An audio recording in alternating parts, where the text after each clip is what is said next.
Hey there, and welcome to this first training on following your calling.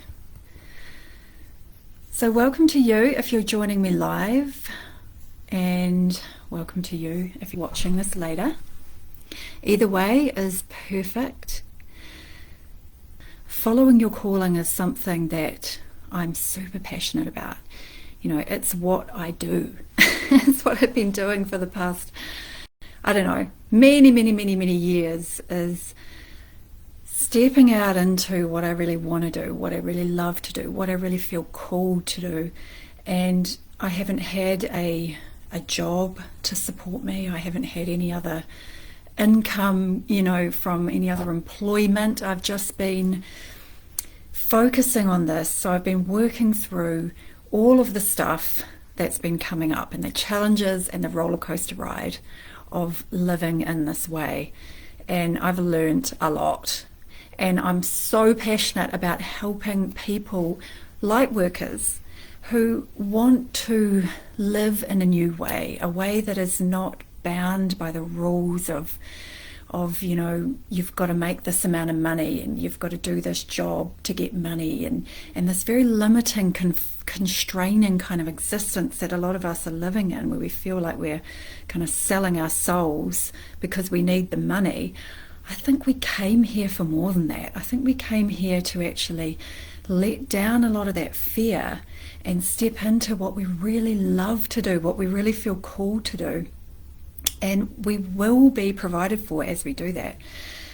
So I'm really passionate about helping other people let down the self-doubt and the fears that they have to bringing their beautiful light through them and into the world. So if that's you, then you are in the right place. I just want to give you a little intro about me. If you don't know me, I know Sarah does, but I am Susan Sage, and I kind of had a spiritual awakening experience when I was about 19, which just blew open my awareness and started me on this spiritual path. If you'd have said to me when I was a teenager that I'd be doing this kind of thing at this age, I would have been like, what? Are you kidding me? I was completely and utterly atheist, totally tunnel visioned until I had this awakening, and now my life is completely different. So at the moment, what I'm doing is I have a Patreon platform. I've been posting podcasts and meditations on the subscriber only platform for about 2 years now. There is 90 podcasts on there and just about as many meditations on there, and it's a freaking awesome resource for any spiritual seeker to develop themselves through. I also publish on Insight Timer, which is the most popular meditation app on the planet at the moment. I've got a couple of courses on there and lots of really awesome meditations on there. I go live on there a couple of times a week as well. And I work one-on-one with people. I'm a spiritual teacher, hypnotherapist, and professional intuitive. So I do readings and I help people work through stuff that they're going through by guiding them through meditations and things like that. And I run a lot of workshops. I'm a workshop facilitator as well. So those are all the things that I do, that I love to do. Those are my kind of offerings to the planet. And so let's get into what we're talking about today, which is the perfect light worker mindset. This is really important. This sets the foundation for, the whole following your calling topic. So if you really want to get involved in this training in a deeper way, what you could do is grab a pen and paper. And I need to find where I just put my pen. There it is. So basically, let's talk about the perfect light worker mindset. And I want to bring up this topic by reminding you that there are two parts to your mind, or two parts to you. there's like this lower part of your mind, which is all the kind of habitual responses and reactions and like coping mechanisms and beliefs and old traumas and all the stories that you tell other people about your life and that you tell you know, it's like the personal self. It's all our personal stuff, and that's what I call like the lower self. It's kind of a programmed, habitual, automatic you that just kind of runs the show unless you bring some awareness into that. So that's like the lower self, or you could say kind of like the unevolved part of you. And then you've got this higher part of you. You've got this higher you. And even if you don't know what that feels like, and even if you've never tapped into that, it is there. Because as you would be feeling, if you're drawn to this kind of a training, then you must have some kind of sense of your spirituality, of a spiritual essence inside of you that is connected to source energy, that is connected to love or God or the universe, you know, whatever term you like to use for that higher being, that oneness. So there's that part of our mind that is always connected in to that love and always feels at peace, always has that feeling of oneness, and is just kind of witnessing all of the other stuff, all of the lower mind's drama that it goes through. So there are these two parts of us, and we can dip in and out of each of them, can't we? So let's go a bit deeper into these two parts of us, because this is important when we're talking about the perfect mindset to get into being a light worker. So if you do have a piece of paper, what you can do is just make oh God, can't see it because of the sun, but there's like a column thing there. At the top of one of the columns, oops, get my spelling right. So we've got lower mind and higher self. It's higher self, higher mind, lower self. Sorry, I kind of mixed them up a bit there, but you know what I'm saying, right? We're going to compare these two different sides of us. So the lower, there are three aspects that I'm going to go over. I'm not going to go too majorly deep into this, so don't worry, we're not going to be here forever. But just to kind of point out the three main differences, the three main kind of things about the lower mind and the higher mind. So basically the lower mind always wants to find its security outside of itself. So I'm going to write on here, security outside. And the higher part of our mind doesn't do that, because it feels inwardly secure. It feels inwardly secure. It's just so impossible to get the you guys can see that. Why is this? Why does the lower mind feel like it needs all this security on the outside? Like there's something missing. There's always something missing. There's something I want. There's something I need, and I don't have it. And it must be out there. It must be out there. It must be in a relationship. It must be in food. It must be in money. It must be in finding success or fame or fortune, because I don't feel it. So therefore it must be out there somewhere. This is what it's like when we're living primarily in that lower mind. And you know, if you look back at if we take the bigger picture into why this is, we can see that we were born here into a body. When we came in to this incarnation, we just turned up in a body as a baby, like, okay, here I am, there's my mum, there's my dad, this is what's going on. And we forgot everything up until that moment. You know, we don't remember where we came from, originally. We don't remember that we're connected to source energy. We don't remember any of our past lives.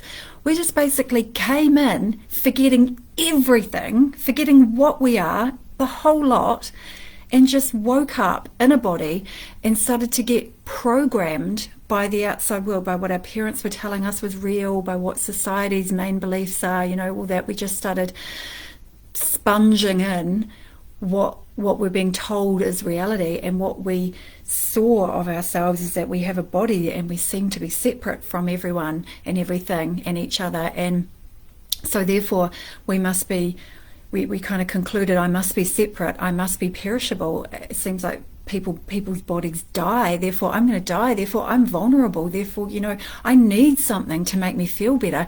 And we just started grabbing on from that young age to whatever we could to bring us security. So these connections with our parents, very strong bonds that keep us secure, or lots of other things, other ways, and throughout our lives we've developed these ways to grab on to the outside world to kind of help us to prop up.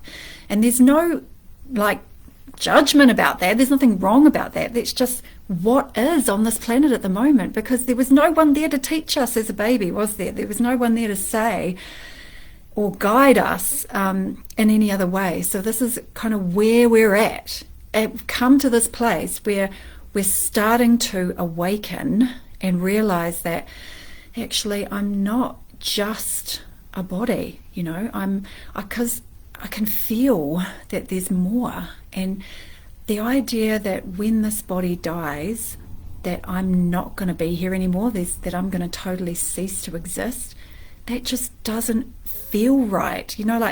We just know, don't we, on a really deep level in our bones, there's this knowing that something more exists. And that's the higher mind, starting to talk to you. And a lot of us have found a connection with the higher mind. So when we know, okay, let me just come back to this chart.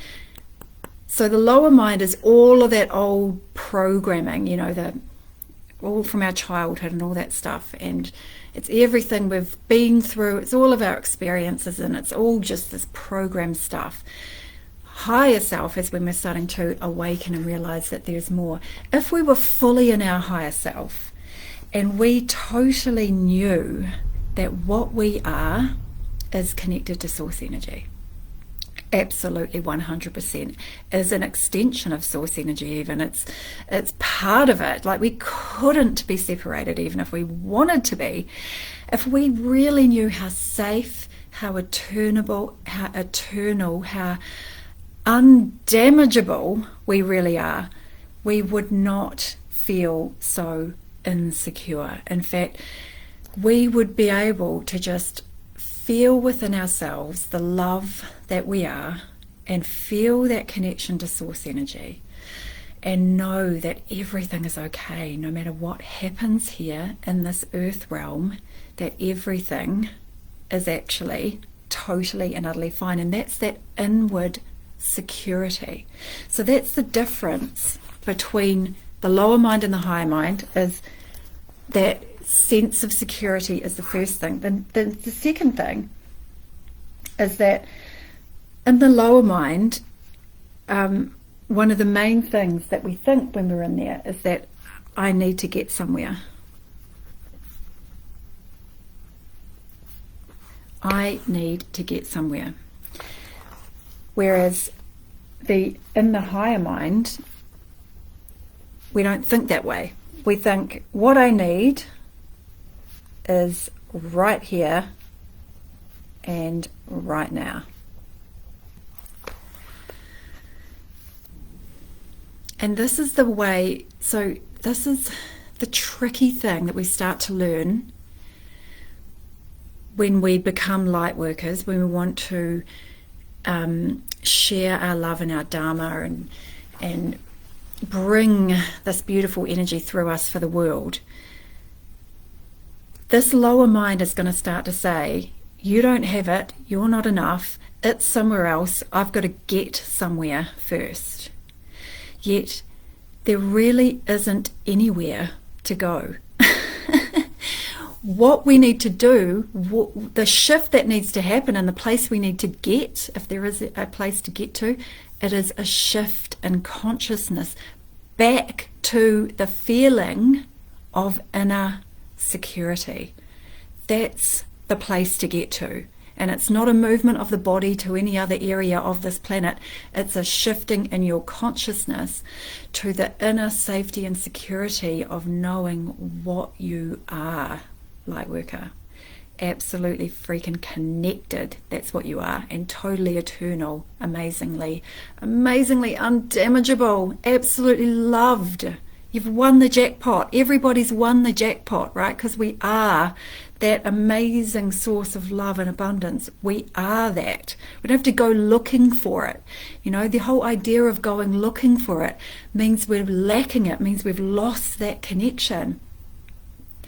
So when we really know ourselves as that, we can just permeate in it and just melt into that beautiful vibration that we've found within ourselves. So the idea of having to get somewhere becomes really ridiculous. So when we're talking about going out there in the world and bringing, you know, ourselves forward to do what we love to do, the question would be, what mindset am I in here? Am I in, I need these people to like me, I need to get money for this, I need this, I need that, I need to grab onto that. You know, am I trying to get stuff from the outside of me in this action? Or am I lined up with my inner security, and am I wanting to overflow into the world? So the last thing on this list is that the lower mind always says, what can I get? But the higher you will always say, what can I give? It's really hard to get this right because it's mirrored the video. So yeah, I can write that up for you guys anyway and put it in the post, put it in the comments or something rather like that, in case you just couldn't see that. It is a wee bit tricky. So those are the three things, the three ways that the lower mind works. The lower mind tries to get security from the outside. It always feels like it needs to get somewhere, and it was always asking, what is it going to get from this situation? What's in it for me? Whereas the higher self, the higher you, that other part of your mind, which is there no matter who you are, always feels secure because it knows what it is. It's remembered, you know, that it is connected. It's totally indestructible. It's completely loved. And no matter what happens, it'll be fine. So it has this beautiful sense of security. It's always saying, what I need is right here, right now, within that energy of knowing what I am. And when I know what I am and I feel that fullness within me, what can I give? What can I share? How can I contribute? What is the inspiration that comes through me in any moment? So this is the mindset that we need to come back to again and again when we're operating as a light worker, as someone who's following their calling. Because if you think about those two different aspects of ourself, okay, we've talked about the lower mind, we've talked about the higher mind.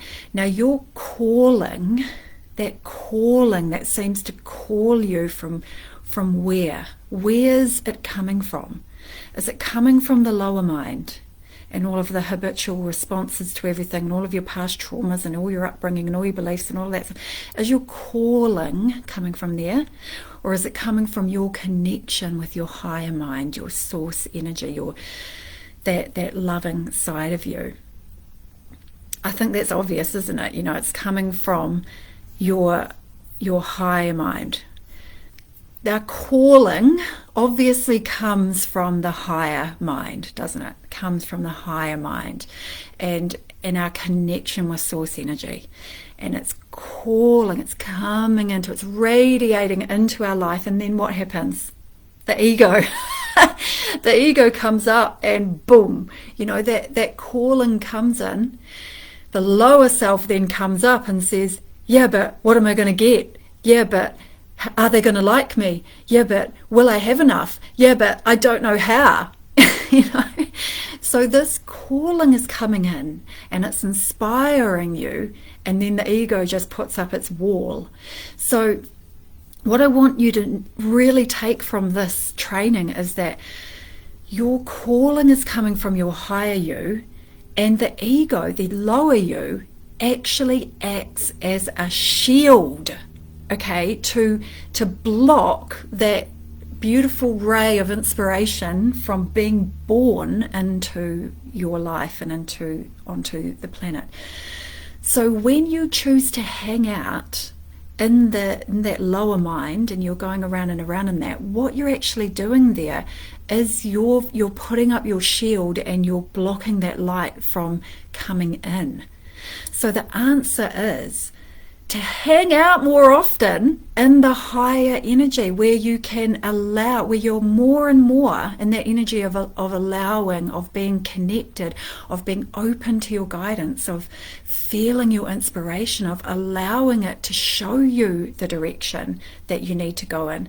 Because here's the thing, right, that let's say you want to get some clients, for example. Let's say you do a natural therapy and you want to get some clients, and you've got all these fears and doubts coming up about that.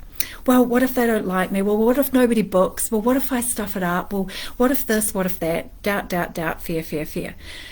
Now, if you go around and around and around and around and around in those doubts and fears, I'm trying to work it out, trying to sort it out, trying to struggle to make things happen in the energy of fear, trying to push and kind of work through do the things while you're in the energy of doubt, then you're gonna be trying to put your foot on the accelerator, but your other foot will be on the brake at the same time. Your shield is up, yet you're trying to still get to this outcome.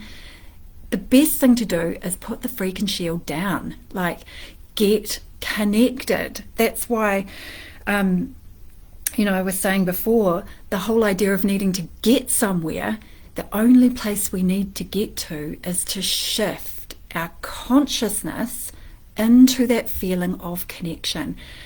When you're in all that cloudy, doubty, fairy stuff, fear as in F-E-A-R, then you don't need to push while you're in that energy. You just need to shift. And when you shift, then you will know what to do, and the action that you take from that feeling of connection will be way more aligned, way quicker, way more productive, and fun. It's no fun hanging out in doubt and trying to do your job and do your dharma when you've got all those doubts. It's just, it's hard work, it's tiring, and it doesn't flow, does it? It doesn't flow. So in order to get the flow going, in order to get the universe on your side, put the shield down, come into connection. And there's many different ways to do that, and you might have some already, and I can share some in this group. I mean, personally love meditation and yoga, and I have lots of ways of putting down the fears and doubts and coming into a beautiful remembering of my spiritual nature and my soul, and opening up into that. And then I can just ask, what would you do? What would you do? Or what can I do for you? What can I do for you, God? What can I do for you, love? What can I do for you in this situation? And when we're shifting like that, we start to open up, and it starts to come through, rather than having our shield up and blocking it in the process. So we've got a couple more comments here. So Shannon saying, being a light worker, we have to be around our own type of like-minded people. And mindset is either positive or negative and subshell. Yeah. So definitely, Shannon, I totally agree. You really do need to support yourself by being around people who are light workers as well, or who are even a little bit ahead of you on the evolutionary journey, you know. That's why I always say you should always have a good book on the go. You know, if you don't like reading, like, listen to it. I listen to stuff on Audible all the time, and just, or podcasts, or, you know, YouTube videos. They always have something inspiring happening, a book or a mentor or something like that. Like, have yourself surrounded by that energy. It's really important, really important. So thank you for bringing that up, Shannon. All right, so I haven't got too much time left, but what I really just wanted to point out in this training today is those two different sides of our mind. Don't get fooled into that lower self and start just going around in that and wondering why you're not making any progress. It's about shifting into the other feeling, the other knowing, the other way of being, so that the resistance lessens and you can know where to go. You'll start getting the guidance. It'll start filtering in.